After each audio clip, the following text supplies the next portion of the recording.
Amanda. Hey, Tommy. Hey, it's summertime. You ready to go to camp? I mean, it depends. What camp are we going to? Have you ever been to Camp Firewood? I haven't, but if Paul Rudd is waiting for me, then I'm ready to go. He is, and he's making out with everybody. Oh, then I'm in. Just like in Wet Hot American Summer. Just like a Wet Hot American Summer, and that's what we're going to talk about today. And can we talk about? Today is the big culminating climactic softball game against evil Camp Tiger Claw. Boo! We have put together an unlikely team of misfits, and we've been training like crazy all summer. Yeah, it's a motley crew that you'd think would never even be able to win a single game. We had a kooky training period where it seemed like nothing was gonna go right. But guys, somehow we made it to the finals. So I say, when those anonymously evil campers from Tiger Claw get here, we give it our best shot, and we try to come from behind at the last minute with some weird trick play that we made up, and we win the game. What do you say, team? It sounds like pretty well-worn territory. The whole thing feels kind of trite. I say we forget it. Is that how everybody feels? Yeah. Well, it's fine with me.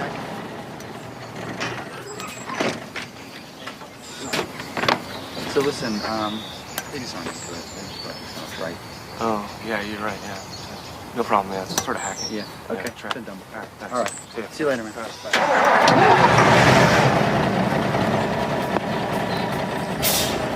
It's no big deal. They were totally cool with it. Okay? All right.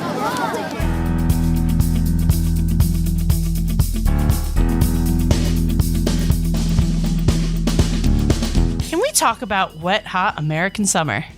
Oh, yeah. Every time I say it, it sounds dirtier. Dirty. That's probably why we like it so much. Something in our psyche. Yeah, I love this movie. This took me back. I watched it today ahead of this podcast, and it took me back to a place I forgot about recently. And there's a whole deeper dive here, which I'll go into in a little bit. But yeah, I love this movie. I don't know why. Agreed. But when I saw this movie, I forever have been pissed that I was not a sleepaway summer camp kid. I was not. We were too poor for that. That was not. Yeah. I went to the town camp, which was right across the street from us and was free. That's where I went. You had town camp? That's it was run by the town of Mamakating. Shout out. But what do you do at town camp? I've never heard of that. I'm from the city, so I don't. It's a camp that is at the town park, which was directly across the street from the house that I grew up in for like half of my childhood. And it was the house my mom grew up in. And it was run by the town. It was only for people that were residents of the area. Yeah. And there was a pool, and we did arts and crafts, and we did, like camp things, but we didn't get to sleep there. And it was like I could still see my house from the camp. So it didn't really feel that luxurious. Yeah. And only went for a couple summers, like maybe 2 or 3 summers. But I wanted so badly to be the kids at school. Like, I'm going to Camp Wagamok. Yeah. All summer. I can't wait to see my boyfriend. Yeah. I was like, I'm going to the neighbor's house because my mom works during the day. Yeah. That was my summer. See, I didn't get to go to any camp. I just grew up in New York City, and I played on the streets. The streets. Street I played on the kid. streets. Yeah, basically, just like rode my bike around the neighborhood. We stayed on the block mainly, but that was childhood, which is also weird for me too, because like I have a kid now, obviously, and so watching him grow up and not play outside the way we used to is so weird to me. And geographically, I'm in a different part of New York City now, where it's not as feasible. But beyond that, like I go back to my old neighborhoods, and I'm like, there's no kids playing out in the streets anymore. That's not a thing anymore. They just don't do that. So weird to me. It is weird. It is completely different. But I will say we did, like, the rule was if you didn't want to stay inside and help my mom clean, it was like, get the fuck outside. And I don't want to see you again. Yeah. Until way later. And don't come back inside unless something is bleeding or falling off. Yeah. And like, that's just how we ran our summer. Yeah. But I will say, so on this movie, on Wet Hot American Summer, do you remember seeing it or when you first saw it? Yeah, I saw it. It came out in 2001. I was still in high school. Yeah. I think I was a freshman in high school. And I did not see it when it came out, but I want to say I was like in 11th grade. Yeah. And my high school boyfriend at the time was much older than me. And so we were all at a party. And you want to dive into that? Like, no, you said much older than me. Okay, another all right, time. And he was in a band, and he was much older than me. And we, not much, but like enough years that he was out of high school for a bit. Yeah. And I remember being like super stoned for one of the first times, and we were at a party and someone put this on, and I just remember sitting in the couch like curled up in a ball eating Doritos, like thinking this is the funniest movie I've ever seen. So that had to have been 2004, 3 or 4. Okay, yeah, fair enough. So it was like fresh to DVD, you know? Yeah, which I mean, it didn't have like a wide theatrical release really, and so oh my god, it grossed like 200. I have it in my notes, 295 at the box office. But that's insane. Say, see, here's the thing, and I gotta like put it into this box basically. But basically, I was a street rat as a teenager or as a kid or as like a preteen, whatever, like my early years. When I graduated high school, I didn't go to college like a lot of kids did. Smart kids, I called those guys. Instead, I just wandered around New York City, had jobs, did random things. But one of the things I got into was comedy and hung around UCB theater in New York City was my like church. Like that's where I just went. Me and my friends would go into the city. I'm so jealous of that. You know that I am. We've talked about this at length, but I'm so jealous of that. But we would just go to Dallas BBQs, get dinner, whatever, and then Big Blue Hawaiian drinks. And then go to UCB and see a show for $5. And that's what I grew up around. And I got to hang out with a lot of other comedians. And I was a big Mr. Show fan and got involved at like a bunch of Mr. Show fans from a message board.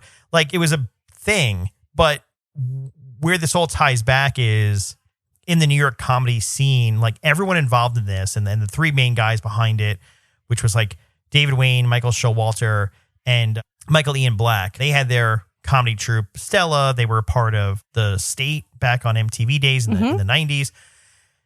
All these guys all hung around together. Everyone just like, they just all worked together. And like even Bradley Cooper just hung around these improv. This is his first movie ever.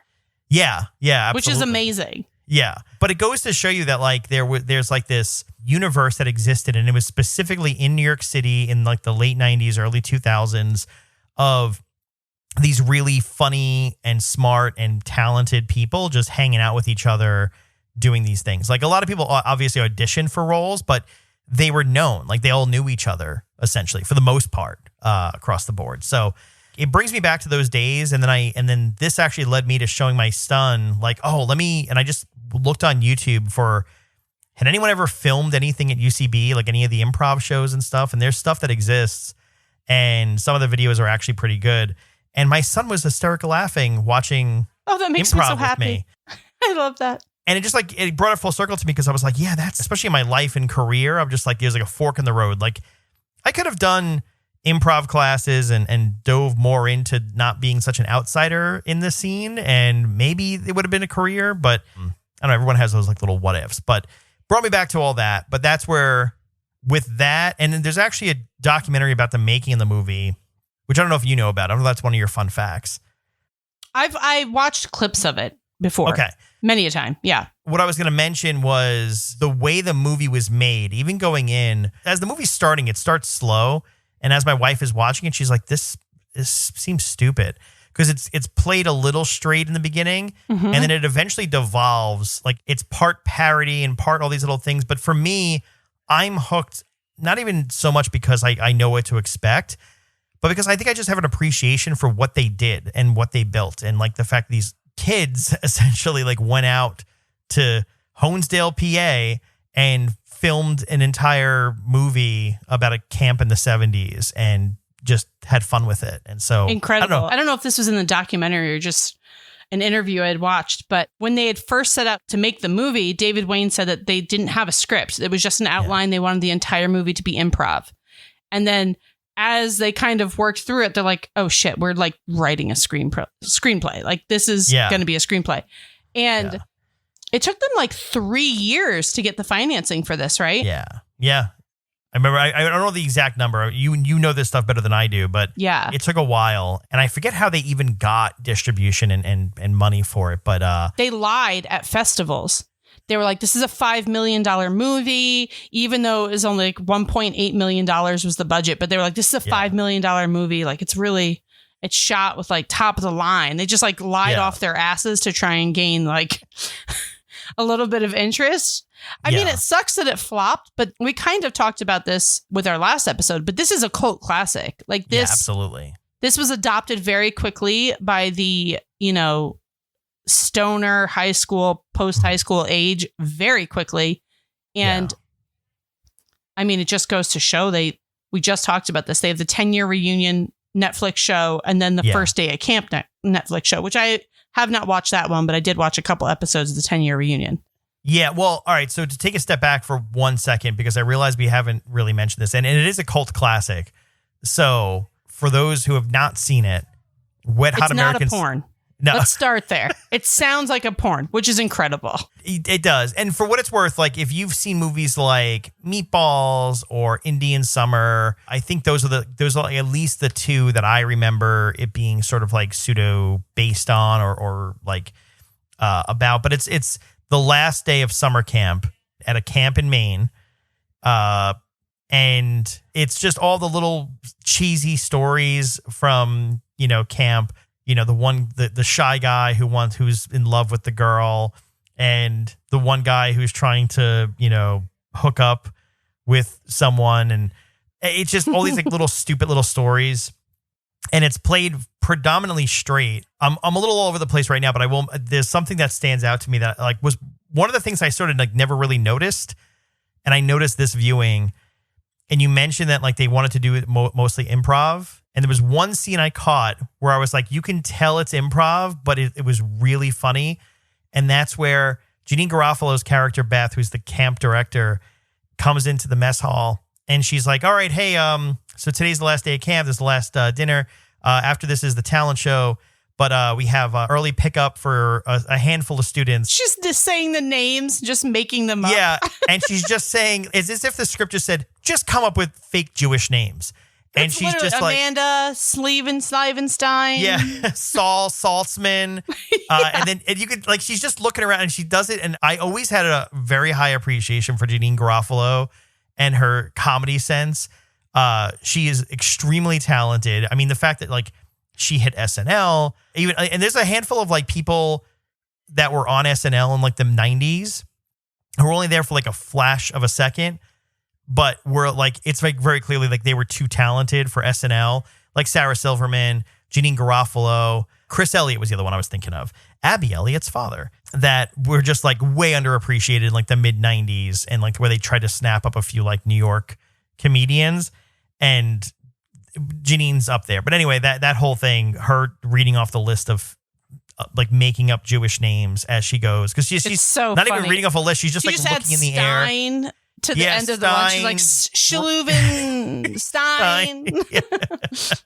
But I don't know if you know this. Was much else in the movie still improv or? It did say that they kind of ended up fleshing out a script. But I mean, there are scenes that when I'm watching them, I was like, they probably gave them a rough outline. Like the scene where he comes back and says that, the guy abandoned the kids on the raft. Yeah. And they just start losing their ever-loving shit, screaming. They run to the infirmary and like just start throwing shit, and you can tell the chick that's behind the desk that plays the nurse is just like, what's happening? Yeah. Like you can tell nothing there is like, they just said, just go fucking bananas. And they did. And they just start trashing the infirmary. Where's the fucking phone? Losing it. And they're like, it's in the back fucking room. Yeah. And that's the thing. It didn't even make any sense. Like he came back to the camp and then called her from the infirmary and then hung up. And it gets even better because he's like, you're never going to be able to make it to camp and back here in one day. But somehow they were able to go back to the kids in like 4 seconds and make it back. Well, you forgot how he got away from him. He jumped over the hay bale. The hay bale. But it was a real conundrum staring at that hay bale. Another bit out of that I really loved was how on the motorcycle, I can never pronounce his name correctly, Joe Latruglio. It just cuts away. Like it's clearly like a stunt double wearing like, his glasses and like a mullet haircut. Oh, God. And then like the camera sweeps away and cuts back. And then it's him standing there. Just silly stuff. But it's a fun movie. And honestly, I think to me, the behind the scenes of like the story. So this filmed not that far from where you are right now. Like what? Like a No, and this is the actual summer camp that Hank Azaria used to go to as a kid. Really? Yeah. I didn't know that. Yeah, more Fun fact for the crew. When they filmed this, I know they filmed it outside of summer because obviously it's a summer camp, so they had to do it outside. Well, they filmed it in a summertime, like I think before the summer camp started, so probably the very beginning or the very end of the fall. I think it was the fall, and they had to shut down production for a week. Like they were all living at the camp, in the bunks. Like they ate in the cafeteria. Yeah. And they had to shut down production for a week because a kid had booked his bat mitzvah there. His bar mitzvah was going to be at the camp. So they had to shut down production for a full week so this kid could have his party. Yeah. Which is incredible. And they said that it rained like 27 of the 28 days that they filmed. That's crazy. That's fucking awful. Could you imagine? Yeah. Well, it's funny. I remember knowing that it like basically rained every single day. And there was a scene in the beginning of the movie when they're setting things up and they're in the mess hall and you can see outside the window that it's pouring raining. Yeah. And there's a few indoor shots when like they're shooting indoors, but you can see outside obviously because there's either windows or a doorway or something and you can see it's pouring raining outside. Yeah. They can't hide it. Yeah. Well, Michael Showalter's like, it just became like one of the movie's meta jokes. Like, we're talking about how beautiful and gorgeous it is. And then you can see in the background that it's pouring fucking rain. And we just let it go. For people that haven't seen this, I saw someone describe it. It lives in the same world as, like you said, like Meatballs and Sleepaway Camp. And they said they made the kind of the screenplay based off of Dazed and Confused and Do the Right Thing. Yeah. Which are like massive ensemble pieces where everybody's got, multiple plot lines going on over like a short amount of time. Yeah. But the fact that this, for those of you that have not seen it, is based off of just one day. Yeah. This is one day. People meet and fall in love and get pregnant in one day. Yeah. Janine Garofalo is pregnant from David Hyde Pierce in one day. Yeah. And suddenly he works for NASA. It's incredible. Well, my favorite thing is like there's one scene somewhere where there's like a little title card of like showing you what time it is. Yeah. Throughout the entire day. And there's one point where it like pops up and it's like 1:36 and then there's an entire scene and then it cuts back and it goes 1:37 and then it's just a minute later. But like, we'd been watching for 10 minutes.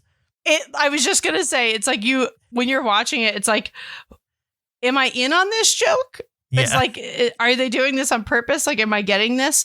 Yeah. But I will say for me, just at the same timestamp thing, my favorite scene of this movie, like collective scene, is when they go into town. Yes. And they go into town. They're so excited. They get some beer. They're smoking cigarettes. Then they're smoking pot. And then all of a sudden they're robbing someone and they're doing heroin in a drug den. Yeah. And then they all get back into the truck like nothing happened. Yes. They go back to the camp and get out. And JJ gets out of the truck and he's like, it's always nice to get away from the camp, even just for an hour. Yeah. So in an hour, you've drank a 12-pack of beer, robbed someone, done heroin, smoked weed, and you're back. Fantastic. Yeah. There's a few things too where like even in that scene, obviously everyone's like all beat up. I think Amy Poehler's character Susie is like bloodied faced and everything, and then they get back, it's all undone, everything's fine. They do the same thing with Victor's character where he's all bloodied and he'd be running, and then all of a sudden he rescues the kids, and then he walks away and he's completely clean, just like totally nothing happened. Yeah, everything's fine now. But that's the thing, like you are in on the joke, right? The movie is sort of making fun of all these cheesy moments in like, remember summer camp, and trying to have fun with it, where it's like it's not realistic, it's stupid, it's a stupid plot line. Everyone's trying to hook up. There's also the scene where it's kind of revealed that Michael Ian Black's character and Bradley Cooper's character are gay, and they get married. After they having sex for the first time in the closet. They get married within 5 minutes. It's a very sensual scene. And somehow they've ordered a full chaise lounge from Crate and Barrel just in minutes. I love that moment. It like that, the switcheroo thing where they're like, hey, we have something for you. And then I see they're like, we didn't know if you already had one. And like they're carrying a giant Crate and Barrel box into the mess hall. Oh, it's incredible. They're talking about how it matches the rug. It's just great. Yeah. Everything about this movie is silly. But what's funny to me is like that was always my recollection of it. So when I'm starting it from scratch and I hadn't seen it in a couple of years now, like the first couple of minutes, I'm like, oh, I don't remember it being this slow in the beginning. Because it does start out slow, where it's like keeping it very serious almost, like it's keeping it like almost like a drama before it eventually unravels. And boy, does it unravel quickly. Yeah. It's like Amanda and Tom in the 420 episode, keeping it together, and then shit is off the fucking rails. Yeah. And I will say, though, that I think it starts the camp drama movies. Like this set the precedent for like these corny camp drama movies that like, and comedies that come after. But yeah, Michael Showalter, I forget where I saw, probably TikTok. Let's be honest here. It's probably TikTok. Yeah. Michael Showalter said that not only did like, they're not even sure they paid Bradley Cooper. Like, and then Bradley Cooper in an interview is like, I'm like 99% sure I never even got paid for this movie. Like, so much shit fell through the cracks. Yeah. And I think now that I'm thinking about this, in the same interview, they said it was May that they were filming the movie. While we were talking about it, I came across the note, and it was May of 2000. Of 2000. Yeah. But yeah, I think it's hilarious that Michael Showalter's like, actually, I don't think we ever paid Bradley Cooper. And then it cut to an interview with Bradley Cooper, and he's like, I never got paid for that movie. But he does say Michael Ian Black is his favorite on-screen kiss, which is incredible. Yeah. Put it this way, right? They all hung out at camp, right? Like the actors, beyond doing the scenes and everything else, like they were actually living at the camp. And especially in sleeping bags. That's incredible.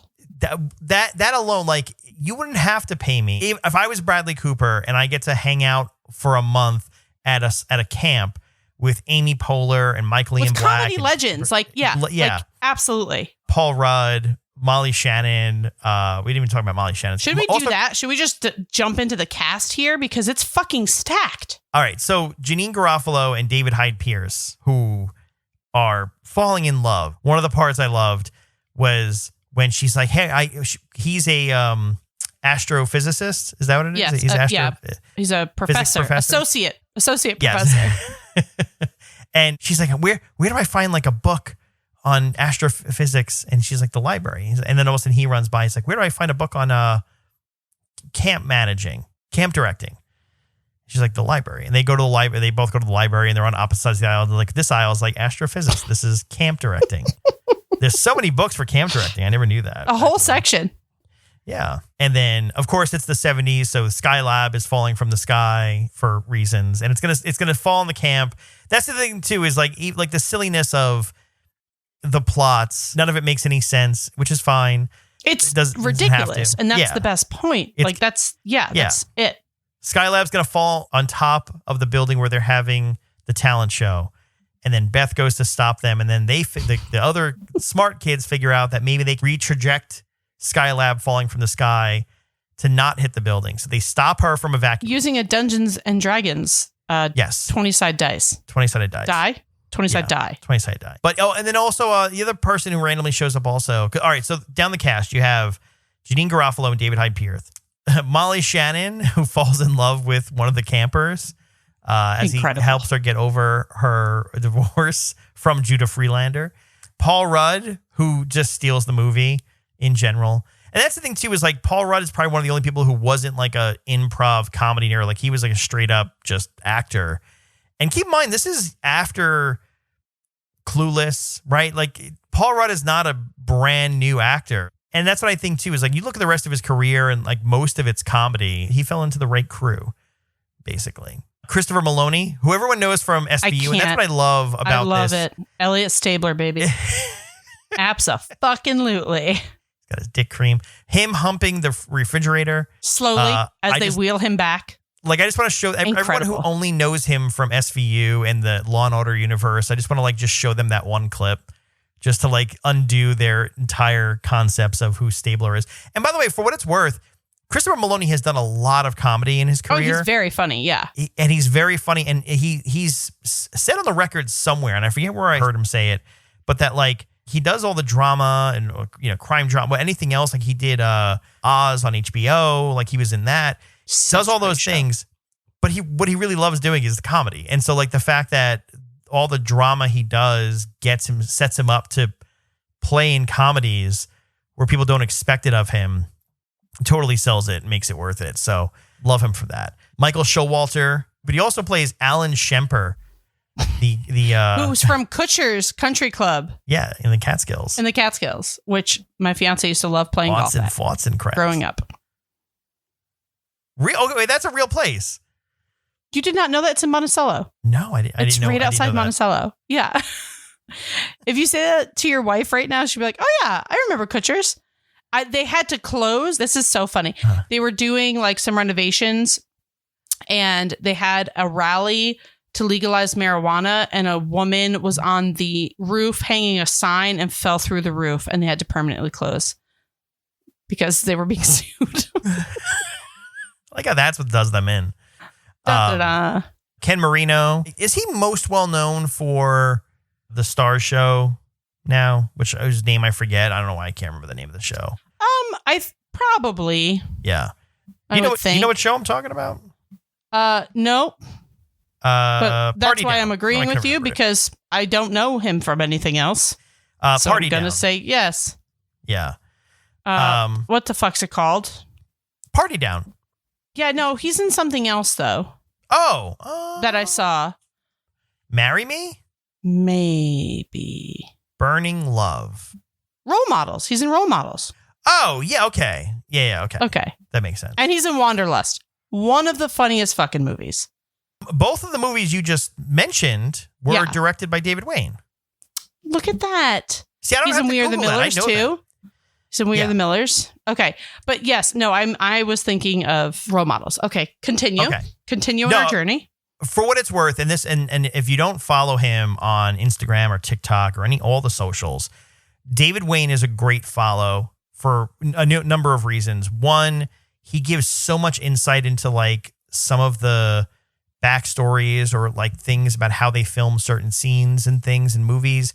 He is a guy that came out of the comedy scene in New York, but he has a high appreciation for film. He's directed a lot of great movies, and with Paul Rudd as well. He also, Wanderlust you mentioned on the list, right? The most recent one I can see from his filmography, I think he's done more, but A Futile and Stupid Gesture, which is about the guy who created, was it Mad Magazine? Yeah. Well, no, I haven't seen that one. Really good. Netflix original movie, but it's got Will Forte in the character, National Lampoon. I'm sorry, not Mad Magazine. But highly recommend it. Really good movie. A lot of good comedy actors in it too. So highly recommend it. Anyway, that's an aside. But yeah, highly recommend following David Wayne. He's got a lot of cool stuff on there. And him and Ken Marino are actually a part of this thing called a Dad Jam Band, where they just tour and they just play music. Incredible. They're coming to New York, which we should go. I've been trying to find someone to go with. So I don't know. Dad Jam Band? Yeah, we should do it. Ken Marino. Michael Ian Black, who we've talked about a little bit already, was with David Wayne and Michael Showalter to be Michael, and David for Stella, which is great. Did you ever watch Stella? Mm-mm. So that was the name of their show they did in New York, and I forget the venue, but they also had a Comedy Central show called Stella, the same name. The pilot episode of Stella stars from Parks and Recreation, Rashida Jones. Yeah. That was a good guess. Yeah, that was a good guess. It just continues my theory that like anyone that we respect and love from the universe that is like, Amy Poehler or any of these guys, like any of the stuff that we've talked about on the show, it all somehow reconnects to David Wayne, Michael Showalter, Michael Ian Black, like that little crew of folks, like just hanging around New York City, doing comedy shows, doing silly stuff. Zach Orth, who I've seen him in so many things. There's a Freddie Prinze Jr. movie where he plays like the best friend, and Freddie Prinze Jr. drinks shampoo. He's also in Loser with Jason Biggs, right? Yeah. I remember him from that. Yeah, that sounds about familiar. I'll just say yes. I'm just going to That's the one where Jason Biggs wears the weird Elmer Fudd hat for most of the movie. That. Those are the two I remember him from, but in my brain, I've seen him in so many other things. And I can't like put my finger on it. And I also think I'm kind of confusing him with the guy that plays the brother-in-law in Severance. The brother-in-law in Severance, I feel like I hadn't seen in anything before. I had. Maybe I had. And maybe I thought it was Zach Orth. Because in my head, I was like, wait, that's not him. They live in the same area of my brain, apparently. Yeah. Yeah, fair enough. I mean, Close enough, right? That's Michael Chernus. Is that who you're thinking of? Yes. Yeah. What has Michael Chernus been in? I feel like I got to look up where he. Anyway, we're going off on a tangent. I'm going off down a rabbit hole. That's what we always do. Welcome to the podcast, Tom. 80 Miles, who I have seen him in a bunch of stuff too, and I feel like he's one of the people that like really hasn't left the New York comedy scene. Like he's still doing stuff that like I see pop up every once in a while. I couldn't tell you a single thing he was in other than Role Models. Really? That's it. Yeah, but it's funny because I remember like way back, I was like, oh, I don't really know him. Like he's the only person that like didn't really stand out to me. You know, he was head writer on Jimmy Fallon for a while too. Okay, good for him. Very funny guy. Nina Hellman as Nancy, Amy Poehler as Susie, Bradley Cooper as Ben. I love Bradley Cooper's character because he's so quiet. Like it's all physical acting. He doesn't say a lot at all in any of the things, any of the roles. Every time she says that she's producing the production of Godspell, he'll be like, she's like, I'm sorry. He's producing. I'm choreographing. Yeah. It's just the way he carries himself. It's so good. So good with the popped collar. It's incredible. Marissa Ryan is Abby. Who makes out with Moose, the 10-year-old who lights his farts on fire. Incredible. Incredible. She's like, you snooze, you lose. I'm just going to go back to making out with this chubby little boy. I love it so much. That was one of my favorite parts too. It was just like... There's two things that come out of the talent show that I love. He comes back and he's like, the love of my life. And she's like, you snooze, you lose. She goes, I'm sorry, it's going to sound really shallow, but what was your name again? And then she plays it so well. And then the fact, that she's making out with Moose, the kid who lights his farts on fire. The part about that I love too is the fact that the audience loved Moose. The audience loved him. The beautiful rendition of Day by Day from Godspell. And he calls it more like Day by Day. And the girl's voice is like impeccable. And Amy Poehler's like, just so you know, these kids that you're about to see suck ass. But yeah, I guess give it up for them. Yeah. But like, and the girl's voice is gorgeous. Anything that subverts expectations is great. She gives this beautiful rendition, and you're like, oh wow, it's actually good. And the whole audience unanimously hates it. Boo! Just booing them. You don't see any reaction, and then the MC just goes more like Day by Day. I love it so much. Oh my god, so good. Kevin Sussman is Steve, who does save them all. I don't know. Is he an alien? TBD. I think he is an alien, and his super wind powers with those sick ass fucking gloves. They just bring down the goddamn house. Elizabeth Banks as Lindsay. Do you know she was cast while working as a cocktail waitress? That's how she got cast. Really? Yeah. I didn't know that. Two things. I love the fact that like she's making out with Paul Rudd a bunch, and then she comes up to sauce? The barbecue sauce all over her face. What? Yes. But the follow-up to that was on the boat. He's like, oh, you taste like a hamburger. He's like, tastes like a burger. I don't like you anymore. I don't like you anymore. Yeah, just completely. And that was after he murdered a third child. Jesus before Christ, murdering his dropping fourth. Like flies. I know. I love that bit too. Like every time like a kid accidentally drowned, that there was always like some other kid who's like, that was my swimming buddy. And then they have to murder that kid because he's a witness. Love that. Joe Latruglio, whose name I will always fumble as I try to talk. Mostly probably well known from Brooklyn Nine-Nine now.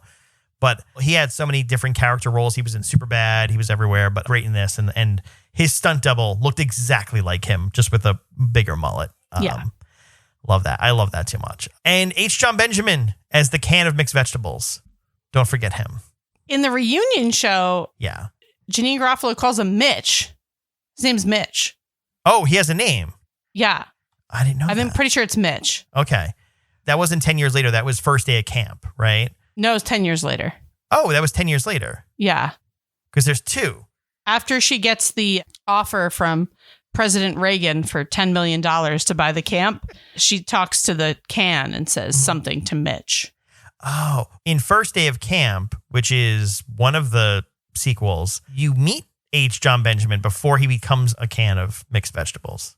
He gets toxic waste, right? Yes. Yeah. Yeah. Turns him into a can of vegetables. Incredible. Then he becomes best friends with Gene, who likes to smear mud on his ass. So incredible. Camp Firewood, baby. Yeah, it's an inspiring man named Mitch. Did you notice, and I only know this because I hung out around your neck of the woods a little bit. When they go to town, it actually is Honesdale, Pennsylvania that they're running around. And so now also, I guess you know the alley you can go into to buy a giant loose bag of cocaine with some guy just standing there. I've been wondering what alley I would use for such purchases. Thank God now I know. We can go recreate the scenes and from the exact locations. But yeah, and honestly, if you like the movie and you hadn't seen the documentary is worth watching because they filmed. It wasn't like they just go talk about it. Like they were filming on a camcorder all the behind the scenes of them making this movie. So there's a lot of footage of them. I have to watch the whole thing because I have not watched it. Yeah. But I will say probably my best fun fact when getting ready for this is on the Blu-ray DVD. Are you aware of this fun fact? No. One of the bonus features, it's only available on the Blu-ray. If you turn it over and look at the additional features, there's a commentary track that says commentary with extra farts. And if you play the commentary track and watch the movie, it is literal fart commentary over the entire movie. They just add in extra farts for the whole movie in the middle of jokes, when people are bending over, when people are fucking. And then the very end of this commentary is just insanely repetitive cowbell with farts. So for no apparent reason, just because they thought it'd be funny. I watched a couple, like when we're done with this, I need you to go on TikTok and just look up Wet Hot American Summer farts. And this girl was watching in her bedroom. And there's the very end of the scene where Henry comes up to Janine Garofalo and he's like, I got the award and I'm going to be in NASA. And just for some reason, once that scene starts, it's just fart, fart, fart, fart, fart. Like everything they do, everybody's farting. The parents are showing up. They're just farting. Everybody's farting. And I don't know. I don't even have something I think can play a Blu-ray anymore, but I kind of want to see it. I'm absolutely interested because I'm guessing this came from the brain of David Wayne. I had to. I mean, the fact that it's just on the Blu-ray and it's one of the additional commentaries is just peak David Wayne. One of the other things I do appreciate here is, and this is straight out of Wikipedia, in 2011, Wayne tried to convince Universal Studios to prepare a 10th anniversary home video re-release with extra features or a Blu-ray release, but Universal rejected the idea. Oh my God. The film was released on Blu-ray on May 12th, 2015. I think it's the guy that's the MC of the show talks about how he's from Kutcher's Camp, which is in Monticello. Yeah. And then he talks about his time at a Jewish camp in Westchester, New York. Jesus Christ was his counselor. Jesus Christ was my counselor. Pterodactyl bacon. And I just think it's hilarious that they this whole movie was based on the fact of their own camp experiences, both based in New England and Maine and Massachusetts area. Yeah. But they brought this shit all back to New York. It's hilarious that they just keep referencing the New York Catskills. Yeah.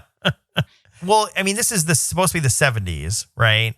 So Catskills were on fire in the 70s. Oh, actually, no, I'm sorry. Let me correct myself. I thought it was always in the 70s. It's 80s. It takes place fictional camp in 1981. Yeah. So they're the class of 81. Yeah. I didn't realize that. And so 10 years later was what, 91? Yeah. Yeah. That's why you've got Amy Poehler coming back looking like a fucking Cyndi Lauper wannabe. Yeah. Film production. And then you've got not Bradley Cooper. Suddenly a nose job has turned him into Adam Scott. Oh, is that what happened? Yeah, you don't. He's talking to his husband, Michael Ian Black, and he's like, do you think they'll notice my nose job? And they're like, but it helped your deviated septum.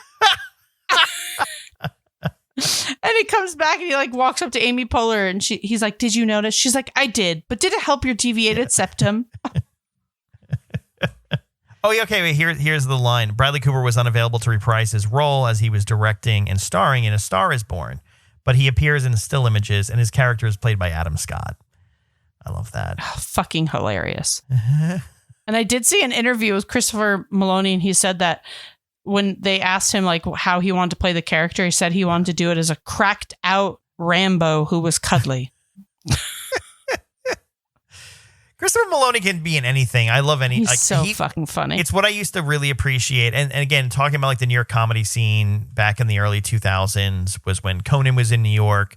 So you had Late Night with Conan O'Brien. Everyone would stop by there. I think they went to promote the movie on Conan, and like it was just like no one wanted to see this movie. Like it was getting destroyed by the critics. No one understood it. And then, well, I mean, that's another question too, is like, what do you think brought this to some relevance? Like, how do you think? Truly, honestly, I think it's because that time period of when it came out, 2001, it was like probably a little bit after that, 2003, like all those other movies started to get popular again, like Dazed and Confused and like those 90s classics, because that's what we were doing. We were smoking pot in people's basements, watching Dazed and Confused and Wet Hot American Summer. And like, then slowly Super Troopers came out, like these more popular, newer comedies. But these were like stoner comedies before big stoner comedies came out. Like these were the ones we were watching. And we've talked about it before, Biodome, like that era of movies. And I also feel like the cast that's in this movie blew up shortly after this movie went live. Yeah. Like think about it. Like by 2005, everyone in this movie is a big name.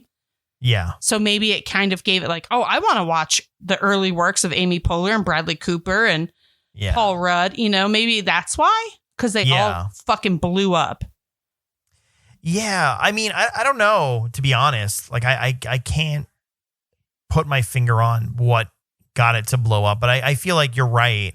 Like whether it was like DVDs or whatever it was, or like word of mouth, but like there was a point in the early 2000s when like comedies that would have otherwise gone under the radar and never seen the light of day and would have been like a footnote in some IMDb for someone popped, and they became like a thing of like, oh, you got to see this movie. It's really funny. But I think that era's kind of gone because there's like too much. Everything's available on Netflix or Hulu or some streaming service. They're not even making DVDs for some movies anymore. Well, so I hope that this really helps the Blu-ray sales for this movie. I hope that the fart track really does. And you know what we didn't talk about? Because we always talk about the girl or male figure in these movies that we have crushes on. Mm-hmm. Marguerite Moreau, who plays Katie. She's also in Dazed and Confused. And I was like, she is so fucking beautiful. Wait, was she in Dazed and Confused? Yeah. See, I've never seen Dazed and Confused. I can't believe that. Like, that's your next. I'm making you watch that. I know. I've been saving it sort of for the podcast, but I'll get there. I'll eventually get there. But yeah, she was in a bunch of stuff but I didn't realize she was in Dazed and Confused also. Well, so maybe I'm wrong and she wasn't. Oh no. Maybe I'm wrong. I don't know. I have to look. She just very easily fits that aesthetic of. I always confuse her with the name of the girl who I cannot remember, and she's also beautiful from that time period. Out who's definitely in Dazed and Confused. Hold on. Wait. All right. So now you're right. I think you're right. I don't think she is in Dazed and Confused, but Parker Posey. Yes. I always confuse her with her. As soon as I saw her, I was like, I can see how you can kind of confuse her and Parker Posey. They have like the lips and the brown hair and the light eyes. Yeah. Okay. Yeah. Well, she's beautiful. Yeah.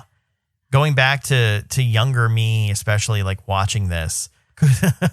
Not to say, well, I mean, I'm not to say it, but like, you know, I feel like older me watching and be like, oh yeah, she's attractive is a little creepy.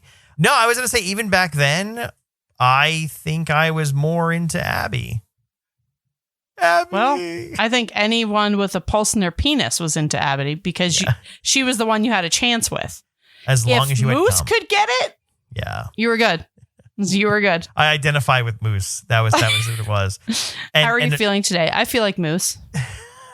The fact that he just comes out on stage, lights his farts on fire. I do have to guess, though, that this is something that I kind of was watching this, not to get meta on, you know, an absolutely ridiculously hilarious movie, but I feel like at summer camp, this ridiculousness happened so quickly, right? So summer camp is what, a couple months, 8 weeks, maybe 8 weeks. In fact, actually, Beth mentions that in the movie. She said, "Okay, so best, it's 8 weeks of my summer." And like people go through 18 relationships in this time. Those 8 weeks are like 5 years. Yeah, and so it kind of makes fun of that. Like, you know, you go away to camp and you fall in love and get broken up with, and fall in love and get broken up with, and all of this shit happens in 8 weeks, and it kind of makes it an entire like people act like summer camp is a giant portion of their lives when it's 8 fucking weeks. Yeah. Like, you're only there for 2 months. And I just think it's kind of poking fun at how ridiculous that is. Like, in this one day, all of this shit happens. And I remember, and I'm sure you do too, the kids that would come back to school in September and they'd be like, yeah, how was your summer, Tommy? And they'd be like, oh, it was so great. Me and all my friends from camp and, blah, blah, blah. Yeah. My girl. And I remember there was always this girl and she had her camp boyfriend and she'd always show us pictures and like bracelets that they made each other. And I'm like, oh my God, what a loser. And I remember he was from New Jersey. I was like, I bet he's so ugly. I played hockey and he was from New Jersey. And I was so mad that because she was so rich. And so every summer it was like also pissed me off because I was her friend. And it would be like the one friend's house. I could go to the in-ground pool with the like slide and shit. But she'd go away to fucking camp. I wouldn't be able to spend my whole summer at her house in the pool. And then she would come back and be like, oh, you just don't understand me and my camp friends and my boyfriend. And he's a hockey player in New Jersey. And I fucking hated her after that secretly. It's a dark time. No, but I get that. Well, I will say this though, right? I mean, and devil's advocate, there's an actual like thing they created in that time for everybody to enjoy, but it's sort of making fun of how quote unquote like important this 8 weeks of time span has been. But they also shitting on it. I'm planning a summer camp wedding right now. Like this Camp Towanda was on our list of camps to look at. Was it really? A wedding venue. Yes. Like, can you imagine if I got married at the Wet Hot American Summer Camp? That would be cool. That'd be pretty good.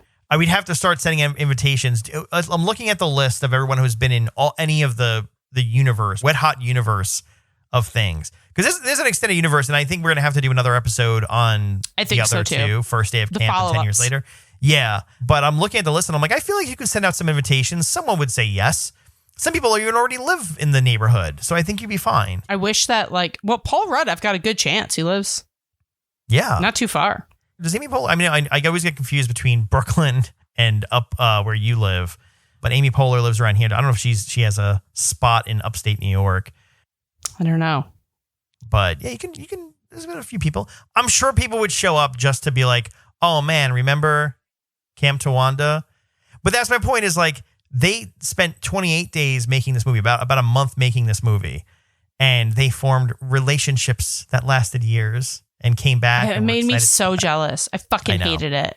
Especially when like the girl that was supposed to be my best friend would be like, my best friend is from, I don't remember where she was from, but it was a rich kid camp. So clearly I wasn't going. Yeah. I was going to state regulated town camp. I know. I was trying to get in New York City. We had this thing and I got to find the name of it.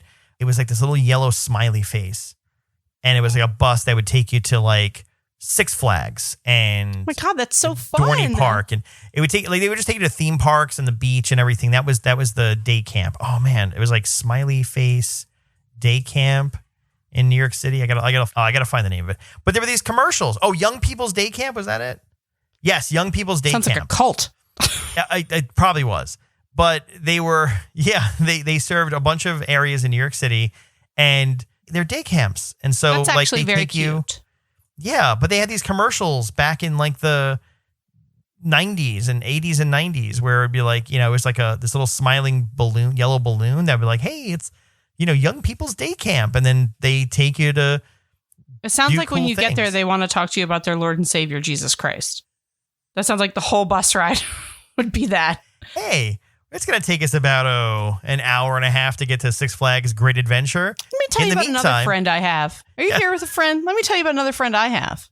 Don't you think that this is the way that camp was in the 70s and 80s, like late 70s, early 80s, yes. Where like, again, let's talk about the fact that everyone is supposed to be 16 years old and they look 47 because they are 47. And how many years later was it that they made the prequel? And then eventually the sequel, it was like 15 years, right? Yeah. Since the... But like Katie says in the movie, she's like, I'm only 16. Yeah. It's like, you're not. You're 29. But I'm saying that's what makes it funnier in when they came back to do it again and they did it as a prequel. Oh, yeah. Because everyone's like 14 years older and supposed to be playing the same age. It's incredible. Minus a month. I just, the scene that they have them all sitting on the steps and they're like, hey, wouldn't it be great? Yeah. And they're like, we should set it. What time should we hang out? 9.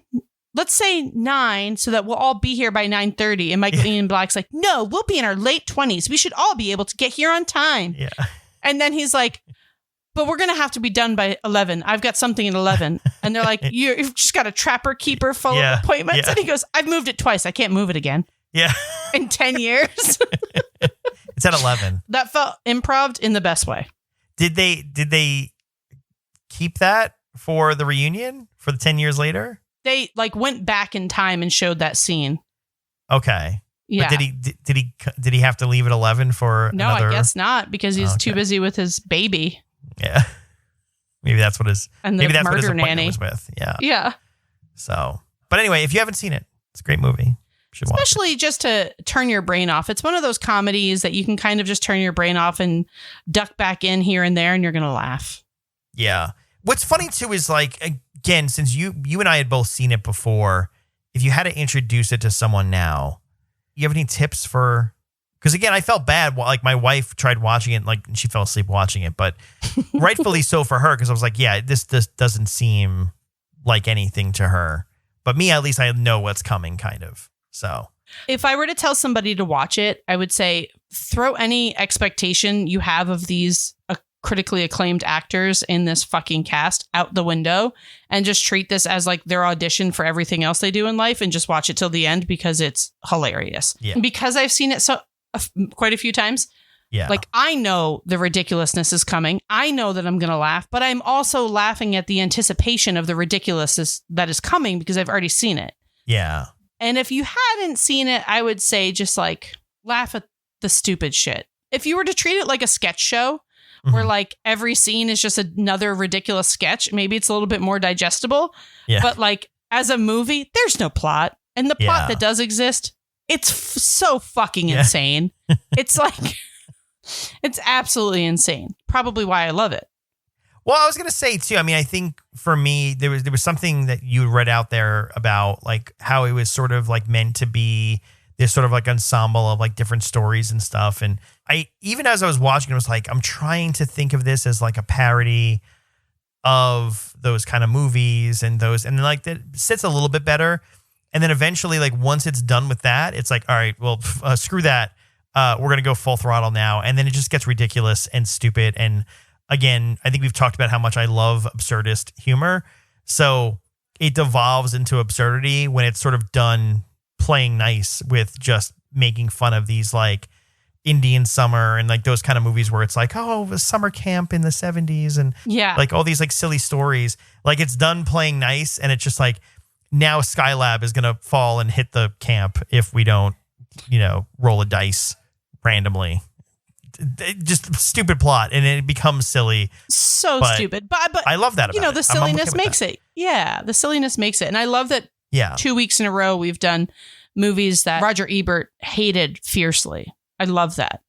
Did he hate this too? He like said about this movie in his review that it's destined to become at best a last-minute accessory to a blockbuster night of pizza and alcoholic beverages, and that he hates it something fierce, except the astrophysicist David Hyde Pierce.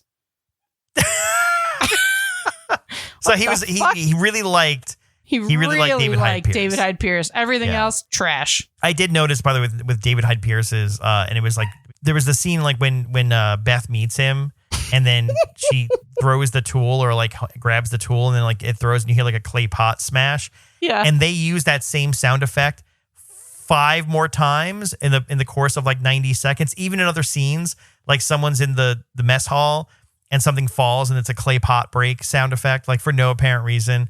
It's just like, again, they just, in editing, I think that's the thing is, and maybe I'm too close to it, and I don't know if anyone has that appreciation, but like thinking about them as auteurs, if you will, like making the movie and just being like saying, oh, fuck, just throw that same sound effect in this scene too. The scene with Bradley Cooper where he throws his tray in the mess hall and Janine Garofalo is like, not Bradley Cooper, I'm sorry, Paul Rudd. And she's like, are you going to clean that up? Yeah. The way that he acts that scene is like how I imagine every like 13 to 15-year-old boy now when their mom is like, stop doing the fucking gritty and put your dishes in the dishwasher.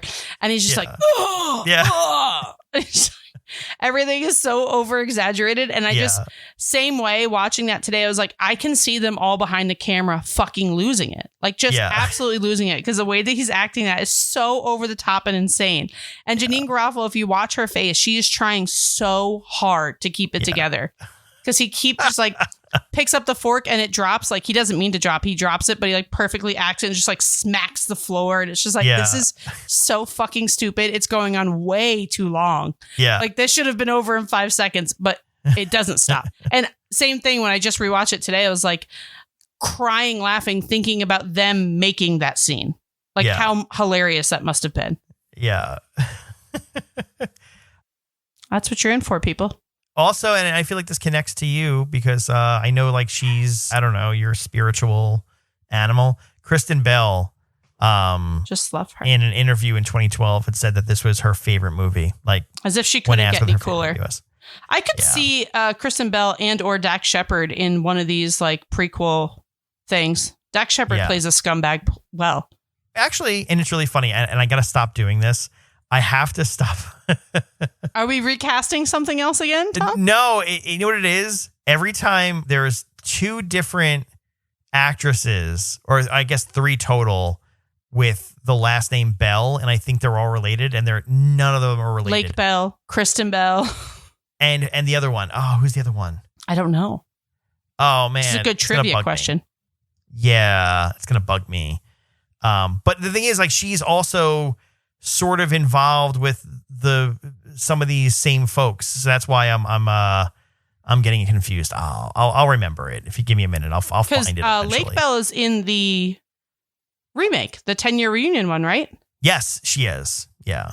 I might have mentioned it here before, but I did an interview with her a couple of years back, and my blood sugar was low. When my blood sugar gets low, I can't think of words, like just words and people's names and things just don't come out of my brain.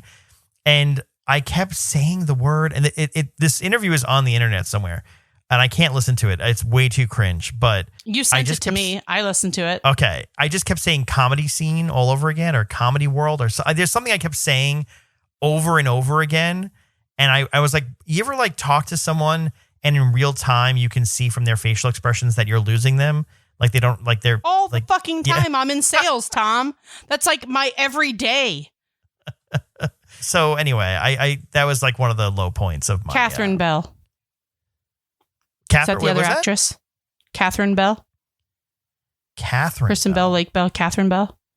She was in Army Wives and The Good Witch. No, it's not her. Oh, this is gonna bug me. She was in a movie recently.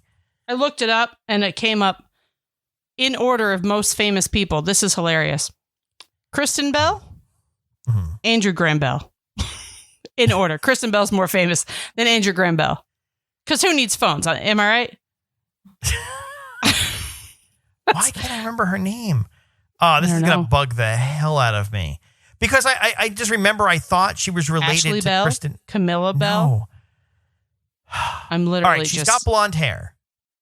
She's a comedian. She's a comedian? Well, I'm sorry. She's a comedic actress, I should say. She played a princess in something recently. Jillian Bell. Oh, my God. I couldn't remember that. Oh, okay. Jillian Bell. Okay. I'm so glad I found this.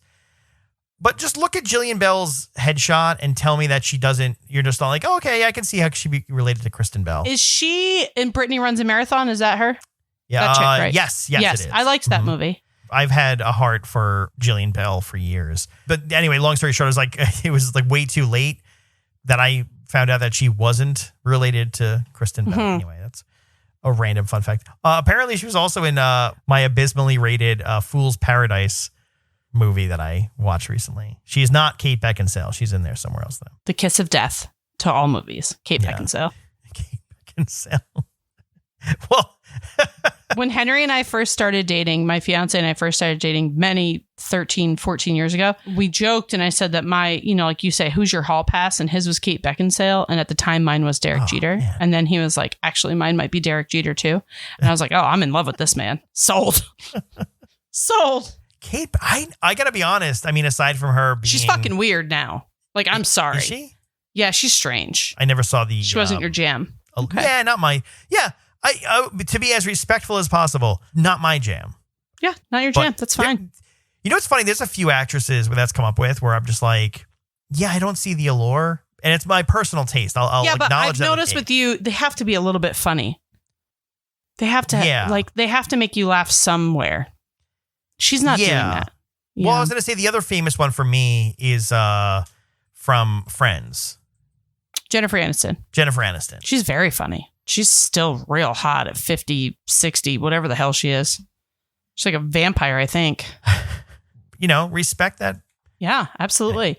My search history, by the way, for this one, very strange. Who plays the can of vegetables in Wet Hot American Summer? People with the last name Bell. Blonde, hot girl, last name Bell. I'm angry at Google for giving me everyone. Like, obviously, okay, Kristen Bell, Lake Bell, got it. Catherine Bell? She was the third one to come up, too. Yeah, that's no. I know. Jillian Bell she's had lead roles. How are we missing her? Just for her sake, I'm just going to keep searching for Jillian Bell over and over again. Wikipedia page and say more famous than Catherine Bell, but less famous than Alexander Graham. Yeah, there's a lot of Bells. Yeah, because Jillian Bell was a part of the Groundlings, with Dax Shepard. Let's bring it back. Oh, really? Yeah, you didn't know that he was in the Groundlings at the same time, and very good friends with Melissa McCarthy. Oh, I didn't know that. No. Yep, they were very good friends, and they were in the Groundlings at the same time. And the Megan Mullally and the Offerman boys, all friends of his. Fun facts for you. Oh, wow, I didn't know that. With the Groundlings, wasn't Barry was working?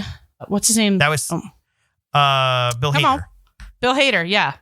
Megan Mullally, he was friends with Nick Offerman's brother, and Megan Mullally went and saw one of their shows and told Lorne Michaels at dinner that night that he'd be great. Must be nice. Funnier to me is the fact that Bill Hader was in a show with Nick Offerman's brother, and Megan Mullally's takeaway was not my brother-in-law. Fuck that guy. He's not going to make it. Right. But this other guy was the funny voice. He's great. Now him. I want to bring it full circle just to close it out. So I mentioned in the beginning how, like, especially my love and attraction to comedy in New York around like UCB closed around the pandemic, right? They were in this like little underground theater that they'd been there for a long time. They had a second theater in the Village. They ended up becoming so popular and big. So they opened a new theater on 42nd Street. And then that was like a couple months before COVID. And then everything just fell apart and they ended up closing all the locations. A few things. One, and I don't know the full story and I kind of want to find the full story, but apparently there was some questionable management things happening at UCB. And obviously it's the original Upright Citizens Brigade Theater. Those, the Upright Citizens Brigade themselves, the actors in that, Amy Poehler in that from this movie. Some questionable things, including, and I think you might appreciate this too, appreciate it as in understand it, coming from the service industry, but like apparently they just like come COVID, they were just like, oh, we're just, everyone's laid off, done. No one works here anymore, like just over and done. So there were some like eyebrow raises from the community around that stuff. Like, yeah, that's not cool, especially like how like community driven the theater had been.